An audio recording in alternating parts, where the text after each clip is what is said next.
Hi, everybody. It's shot clock time again. I'm Mark. He's Richard.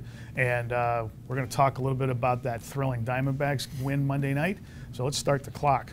So one of the things I wanted to talk about was the bullpen. And I think that was a microcosm of what this bullpen has been like just about all year. And if you don't realize it, they have the best ERA in the National League and the best whip in the National League.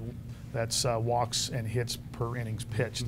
Those are two big numbers, and I don't think people realize how good that bullpen has been all year. Absolutely. I mean, they go almost 7 innings scoreless last night in the 14-inning walk-off win. David Peralta had the walk-off homer in the bottom of the 14th, but not only was it the fact that they were able to go scoreless over that time, but they didn't even have to use their whole bullpen. They still were able to stay away from Jake Diekman and Brad Ziegler, who manager Torey Lovullo was trying to stay away from. So the fact that they were able to match up and do all those things while still staying away from two pieces, it's pretty impressive. Let's talk a little bit about Archie Bradley, too. Nick Bocoro's got a story on Bradley and, you know, the perception of maybe he's not having as great a year as he had last year, even though his numbers are pretty good.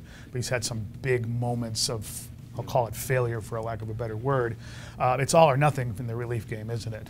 It is, and Bradley's, I mean, Nick wrote about this, and you can see this at azcentral.com, but Bradley has the highest aggregate OPS that he faces among any NL reliever. No NL reliever is deployed in the way he is, and Lovullo knows that, and we talked to him on Monday about it, and he said that Bradley's personality is one that's up for the challenge. He embraces that mentality, but you know, he's made some adjustments. He features a two-seam fastball now as well as a four-seamer, and maybe he needs to throw his curveball a little bit more, as Lovullo mentioned, but Bradley still feels as though he's been effective, and he has. He has a 3 ERA on the season. That's not terrible for a reliever. It looks a little inflated, but he's still been a good pitcher, and on Monday he had a nice bounce-back outing. Hey, real quick, just talk about the joy that David Peralta showed after hitting that walk-off last night. Absolutely. One of the most candid post-game interviews I think I've ever been a part of, saying he's never had a walk-off home run in his life at any level at all, and he was just absolutely glowing after the game, said it was going to be a day he'd remember for the rest of his life.